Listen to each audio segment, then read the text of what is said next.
International bakery करके ही bakery आहे मीरा रोडमध्ये. याचे मालक आहेत इब्राहिम पटेल. यांच्या बेकरीमध्ये 2023 मध्ये एक फायरिंगचा इन्सिडेंट झालेला होता. त्या फायरिंगच्या इन्सिडेंटमध्ये कोण जखमी झालं नाही, कारण का त्यावेळी जे पिस्टल वापरण्यात आलेलं होतं त्या पिस्टलमधून ते पिस्टल ब्लॉक झालं असल्यामुळे फायर झाला नाही. आणि फायर केल्यानंतर 2 इसम त्यावेळेला निष्पन्न न झालेले अज्ञात इसम घटनास्थळावरून पसार झालेले होते. तपासामध्ये या सर्व लोकांचा शोध घेण्यात आला, तांत्रिक पुराव्याचं विश्लेषण करण्यात आलं आणि त्याप्रमाणे या गुन्ह्यामध्ये जे फायरिंग करण्यासाठी जे कारणीभूत होते तर त्यातले अकबर अली शेख, मुन्ना पठाण, इम्रान शेख यांना अटक करण्यात आलेली होती. परंतु हे फायरिंग झाल्यानंतर यातला जो आम्ही आरोपी अटक केलेला आहे त्याचं नाव आहे अख्तर कासम अली मर्चंट.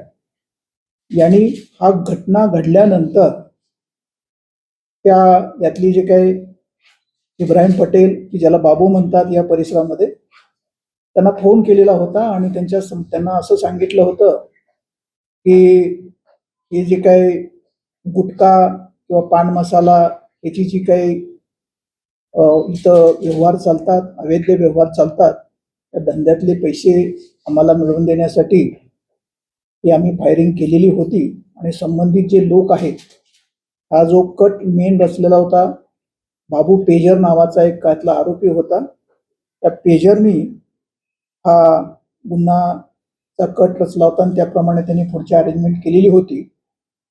तर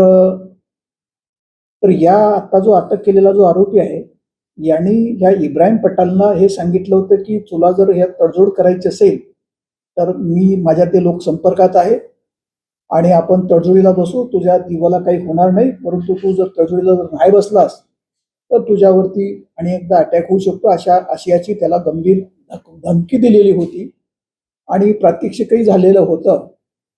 आणि त्यामुळे या आरोपीच्या शोधामध्ये पोलीस होते आणि 2023 पासून हा आरोपी भारतामध्ये आलेला नाहीये. दरम्यानच्या काळामध्ये हा सौदी अरेबिया, केनिया, इजिप्त या ठिकाणी तो वास्तव्याला होता. नजीकच्या काळामध्ये हा व्हिएतनामला राहिलेला आहे. व्हिएतनाममध्ये तो लहान मुलांना इंग्रजी शिकवण्याचं काम करत होता असं तो सांगतो आहे. आणि याचं शिक्षण हे 10वी पर्यंत झालेलं आहे.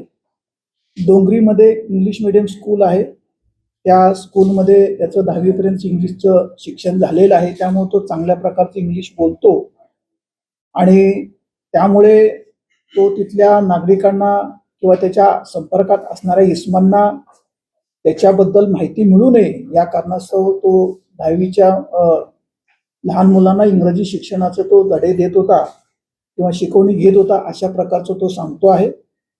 आणि त्याच्यावरती हा सापडत नसल्यामुळे आणि देशाच्या बाहेर असल्यामुळे त्याच्यावरती RCN पब्लिश करण्यात आलेली होती आणि त्यामुळे त्याला ज्यावेळा तो इंडियामध्ये आला दिल्ली विमानतळावरती तर तेव्हा त्याला अटक करण्यात आलेली आहे.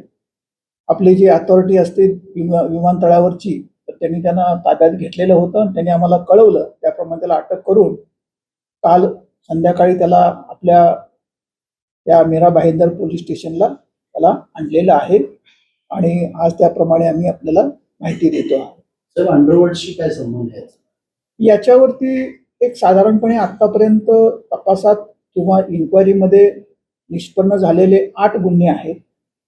त्यातला 8वा गुन्हा हा सध्या ज्याच्यामध्ये त्याला अटक केलेली आहे त्याच्यामध्ये मोक्काचं शिक्षण लावलेलं आहे. तर याचे गुन्ह्याचं जे स्वरूप आहे ते साधारणपणे त्यांनी जे गुन्हे केलेले आहेत ते मुंबई परिसरातले गुन्हे आहेत. त्याच्यावरती जे गुन्हे आहेत ते नागपाडा पोलीस स्टेशनला गुन्हा दाखल आहे. त्यानंतर प्रॉपर्टी सेल मुंबईचा या ठिकाणी पण गुन्हा दाखल आहे. नाला सोपारा पोलीस स्टेशनला पण गुन्हा दाखल आहे. Navsari town police station Gujarat या ठिकाणी पण गुन्हा दाखल आहे. काश्मीरा म्हणजे मुंबई मीरा भाईंदर कमिशनरेटमध्ये काश्मीरा पोलीस स्टेशनला सध्याचा हा गुन्हा आपला दाखल आहे.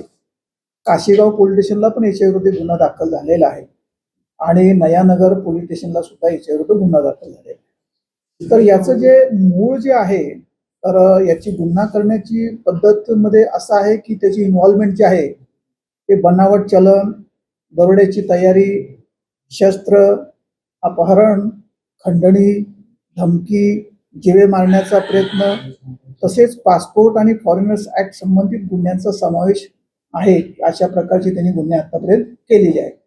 अनेक ठिकाणी त्याच्यावरती गुन्हे दाखल असल्यामुळे त्या पोलीस स्टेशनला त्याला त्या वेळेला अटकही झालेली होती, परंतु तो देशाच्या बाहेर असल्यामुळे या गुन्ह्यामध्ये त्याला अटक करण्यासाठी 2023 नंतर आपण त्याला अटक केलेली आहे.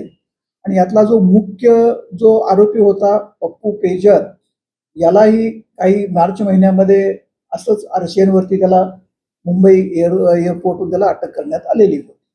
भारतामध्ये येण्याचा प्रवास कसा होता? तो कोणत्या मार्गाने या भारतात? तो सौदीमधून तो नेपाळला आला आणि नेपाळवरून तो दिल्लीला आला. ते आता तो तपासाचा भाग आहे. तो इंडियामध्ये का आला, तर त्याच्यानंतर आता तो नुकताच तो आमच्या ताब्यात आलेला आहे. अजून त्याचा तपास सखोल करणं गरजेचं आहे. आणखी बरेचसे जे काही तांत्रिक विश्लेषण पण करणं गरजेचं आहे. तो जी माहिती देतो आहे ती माहिती खरोखरच खरी आहे का? त्या देशामध्ये ज्या ठिकाणी तो इजिप्तला राहिलेला होता, सौदी अरेबियाला राहिलेला होता, केनियामध्ये त्याची फॅमिली आहे असं तो सांगतो, व्हिएतनाममध्ये तो राहिलेला होता. तर त्या ठिकाणी त्या वास्तव्याच्या वेळेला त्यांनी आणखी काही असे गुन्हे केलेले आहेत किंवा त्याच्यावरती तिकडे काय आहे का, हे याचा पण तपास करणं गरजेचं आहे. त्यामुळे आत्ता लगेच आपल्याला तपासाचा एंड पॉइंट किंवा पूर्ण तपासाचे विश्लेषण आम्ही करू शकत नाही. तपासामध्ये कधी समोर आले की दाऊदचे काही संबंध आहे? ते सध्या तरी तसं काही लिंक लक्षात आलेली नाहीये, संबंध आलेला नाही, परंतु अजून तपास चालू आहे. प्राथमिक परिस्थिती आहे, आम्ही ते नाकारूही पण शकत नाही आणि स्वीकारूही पण शकत नाही. परंतु सध्या तो आरोपी आता नुकताच आपल्या ताब्यात आलेला आहे. लोकशाही मराठी ऐका, पहा, जागरूक रहा.